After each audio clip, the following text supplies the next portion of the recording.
cuacanya sangat tidak baik ya, tapi jalanannya memang kosong banget. Jadi gue beraniin hari ini buat ngetes motor. Dan seperti yang kalian ingat di video sebelumnya tuh, gue sempet NR sama temen gue pakai Vario juga, dan Varionya kan jebol tuh. Akhirnya gue nggak jadi NR dong, dan gue nggak bisa ngetes berapa kecepatan maksimum dari motor ini. Jadi pada hari ini gue pengen coba ngetes. Dan sebelumnya kita intip dulu yuk, apakah motor ini udah berubah atau belum.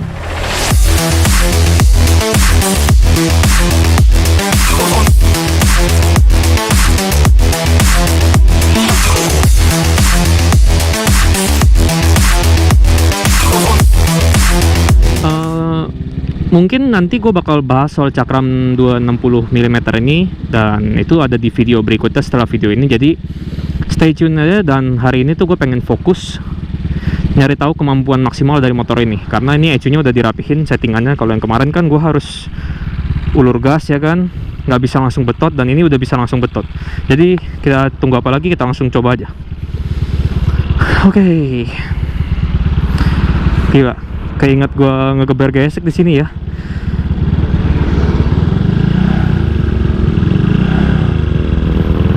Oke.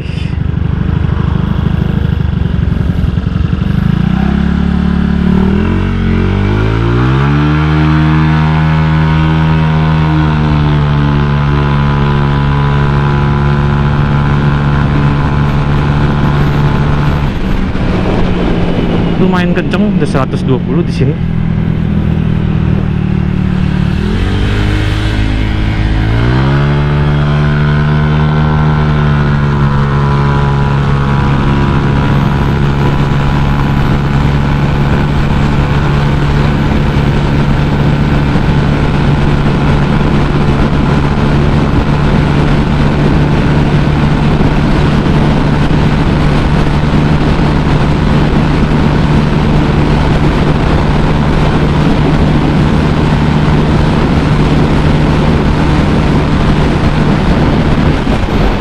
Anginnya kenceng banget, ya ampun. Buset dah. Sama sekali tidak mendukung. Dan akselerasi bawahnya lumayan berubah banyak ya. Kita coba tes lagi ya. Aduh, anginnya kok kenceng banget ya.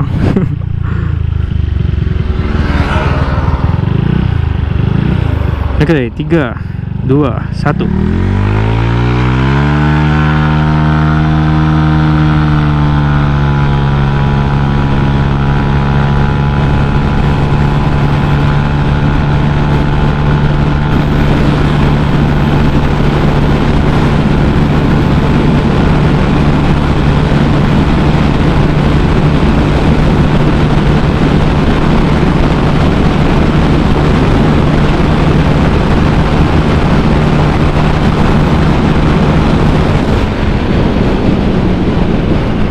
Well, gue masih belum tahu nih pastinya berapa nih.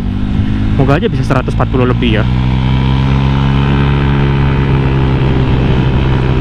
So far so good ya. Cuman ini perkara angin doang, kenceng banget anginnya. Karena nggak ada yang nyangka juga kalau tadi tuh pas gue berangkat kayak panas gitu kan. Terus kenapa makin kesini kok malah makin jadi kayak begini. Dan ini anginnya memang menurut gue luar biasa kencang sih. Ya namanya cuaca mendung, kalian tahu sendirilah anginnya kayak gimana.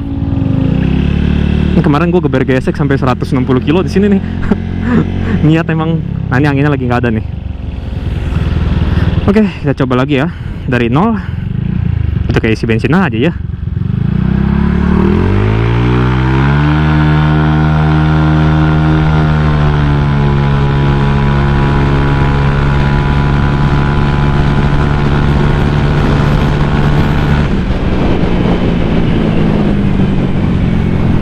Kita harus belok agak cepet biar akselerasinya ada.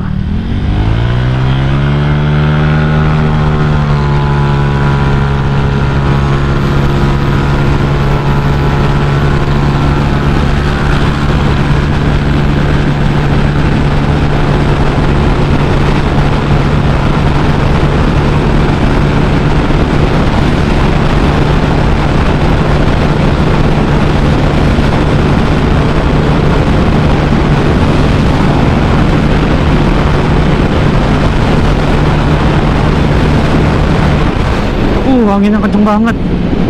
Waduh gan. Iya, gue berasa kedorong banget. Berarti coba dari track yang sini deh. Kan tadi di track situ gue bisa 140 pas tuh. Kok yang di tempat tadi malah susah ya. Padahal kalau kemarin gue ngetes gesek itu kebaikan. Kalau di track yang sebelah sini gue malah nggak bisa. Tapi di track sini malah bisa. Jadi ya mungkin faktor ini motor matic kali ya. Jadi fairing aerodinamikanya tuh nggak didesain buat ngebut gitu loh. Walaupun mesinnya bisa ngebut. Tapi fairingnya tidak.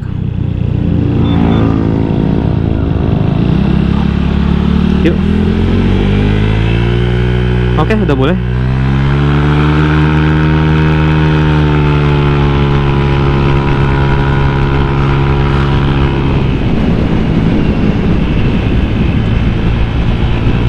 Sabar, gua selesain dulu belokan ini.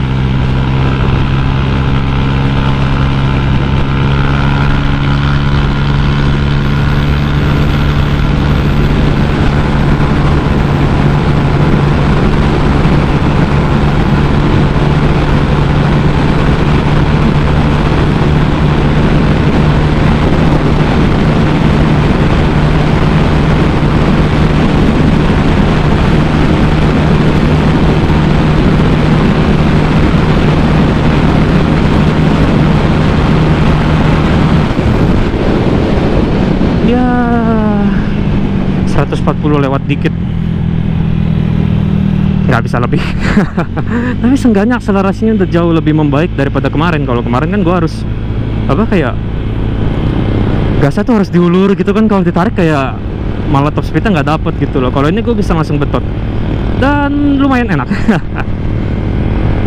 Ini gua ngetes di sirkuit terbuka dan anginnya kenceng, ya mungkin wajar lah ya, cuma 140 lewat dikit udah nggak naik lagi ya kan.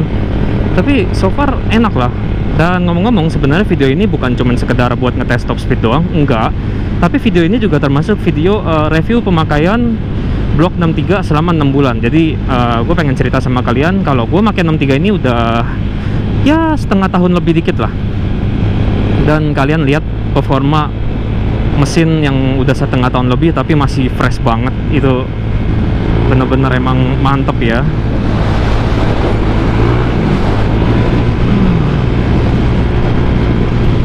Wow, kalian bisa lihat kan? Anginnya besar banget. Terus juga baru-baru ini kan sekitar 3 hari yang lalu itu gue sempat nyervis. Gue ganti oli kardan, gue servis TB. Itu kondisi dari motor ini sangatlah bagus. Karena kenapa? Saat gue tukar oli kemarin, gue kan pakai oli Motul Scooter Expert yang 10W40, dan gue pas tukar lagi gue pakai itu lagi dong. Oli bekasnya gue lihat kayak, nyusutnya cuma 100 mili doang kan. Gue bilang, ya masih mantep banget.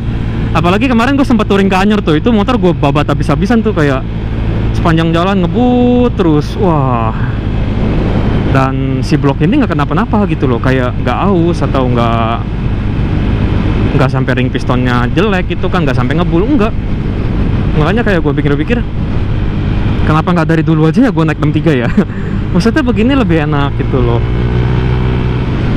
Terus ngomongin soal konsumsi bensin, sebenarnya jujur gue agak kaget juga. Karena sebenarnya motor ini kan sejak dipasang 63 belum pernah dibawa jauh, kecuali pas kemarin ke Anyer ya kan ya. Dan saat pergi ke Anyer itu gue pulang pergi dengan jarak 232 km.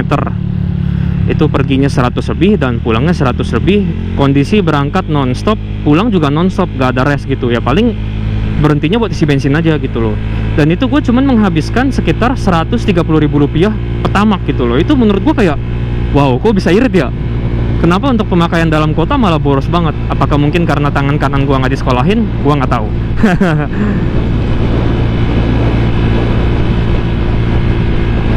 Dan kalau misalnya kalian nanya spek motor ini tuh sama persis kayak yang sempat gue jelasin di video sebelumnya, dan kalian mungkin bisa cek videonya di pojok kanan atas ya.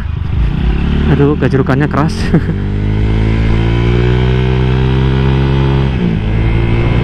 Dan itu nggak berubah. Jadi sebut aja gue pakai kirian yang umurnya udah cukup tua, hampir setahun. Terus dengan blok 63 yang udah setengah tahun, cuman mappingan ECU-nya aja diperbaruin, dan tenaganya kalian bisa lihat sendiri kan. Masih fresh banget kayak baru pasang 63 tuh. Bahkan ini lebih enak karena gasnya bisa dibetot dar. Dan ini gue nge-track dengan kondisi yang bener-bener anginnya tidak mendukung buat ngebut gitu loh. Ini kencang banget. Ini gue buka kaca helm, kalian denger sendiri anginnya.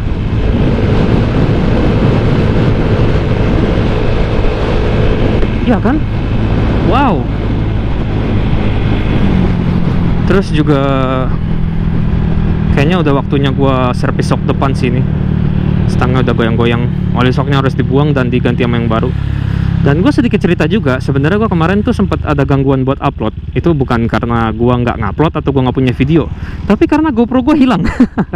Untuk soal GoPro hilang nanti gue akan ceritain di video berikutnya, jadi tenang aja, stay tune aja.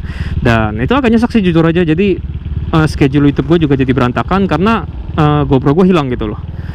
Agak nyesek sih, tapi ya seenggaknya GoPro gue udah ada lagi gitu. Ini gue udah beli baru nih, jadi gue bisa ngevlog lagi. Dan ngevlog lagi pakai Vario dulu dong openingnya, ya gak?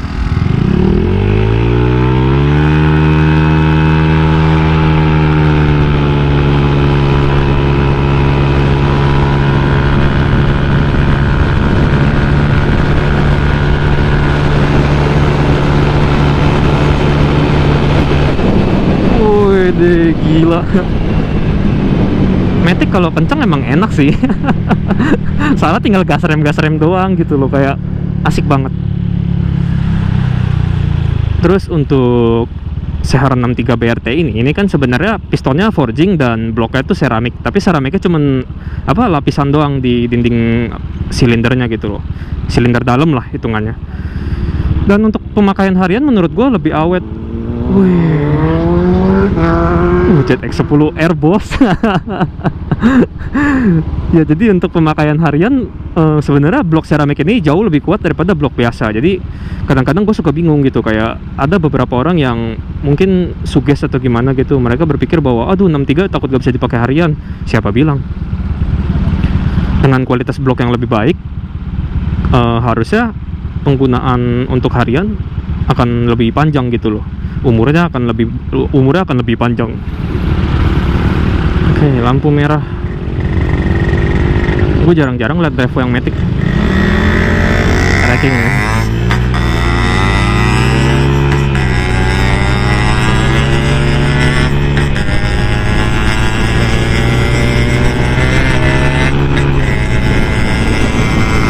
Ini berapa speed ini motor ya? Oh, gue kira dia mau ngebut juga. Kalau dia ngebut gue ikutin tuh sama gue.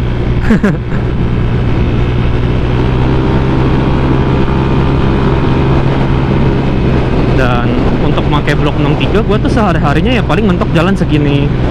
Jarang banget gue bawa 110, 120, kecuali kalau buat konten gitu loh. Karena nih, lihat deh tali gas ya. Ini gue cuma buka dikit doang tuh. Udah 100 aja ya kan, kayak enak banget. Untuk penggunaan harian enak sih, tapi ya seperti yang tadi gue bilang, untuk penggunaan dalam kota, kalau settingan ECU nya dibikin super maksimal agak sedikit boros. Tapi kalau buat touring pergi agak jauh, itu irit banget. Jadi emang dahsyat juga ya mappingan teman gue tuh si Alvin.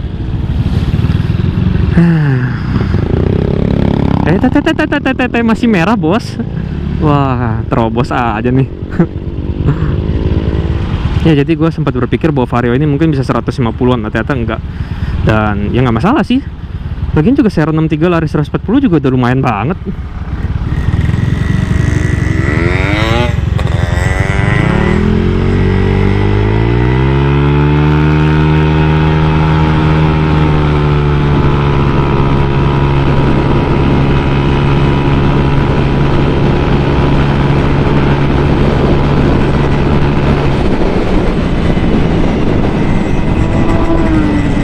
Buset, dari tadi banyak moge ya gue liatin ya.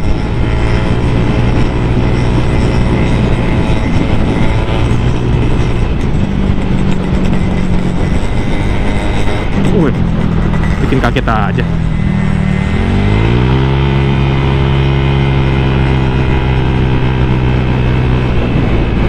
Jadi ya menurut gua nggak rugi masang blok 63 di Vario.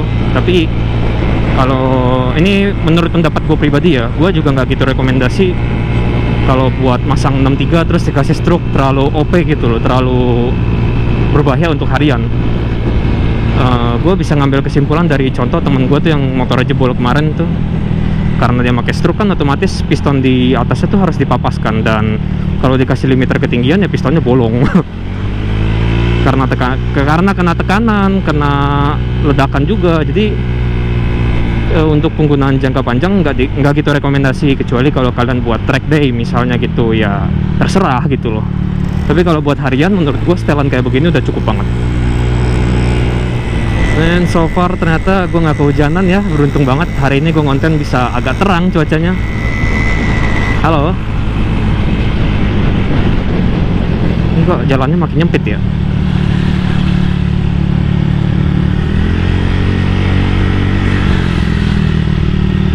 Bensin masih pakai Pertamax, oli pakai Motul, oli gardan juga pakai Motul, dan air radiator juga kayaknya kemarin gue baru kuras itu pakai air radiator Mitsubishi ya. Seperti biasa, nggak pernah berubah. Gila, gue udah lama banget gak riding pakai Vario, men. Bukan udah lama banget sih, lagi jarang-jarangnya pakai Vario gitu loh. Sekalinya pakai Vario kok enak gitu. Dan gue juga sempat cerita kan kalau kemarin sebenarnya gue udah hampir mau berhentiin project Vario, tapi nggak tahu kenapa malah tiba-tiba dapat kayak ini nih, cakram KTC murah gitu kan, harganya miring, gue langsung beli. Terus juga ya aneh-aneh lah pokoknya lah. Di saat gue udah nggak mau modif Vario, tapi tiba-tiba muncul perintilan yang khusus buat Vario dan harganya miring gitu loh. Kayak gue terpancing lagi, aduh. Terus sedikit curhat ya, ini gara-gara GoPro hilang nih ya. Budget buat modif GSX gue kepake dong. Harusnya gue udah beli beberapa barang nih, tapi nggak jadi karena menurut gue kamera lebih penting dan penonton atau subscriber gue itu lebih penting gitu loh, timbang modifan gue sendiri. Ini kok macet panjang ya. Jadi pendapat kalian gimana setelah ngelihat motor ini digeber ulang dengan mappingan ECU yang berbeda? Apakah kalian suka? Lalu setelah kalian ngelihat gua pakai Seren 63 setelah ya hampir setengah tahun, apakah kalian berminat untuk pasang Seren 63? Jawaban itu ada di kalian sendiri dan kalian bisa tentuin setelah nonton video ini. Dan gua Surya Rijal, gua pamit undur diri. Sampai jumpa di video berikutnya.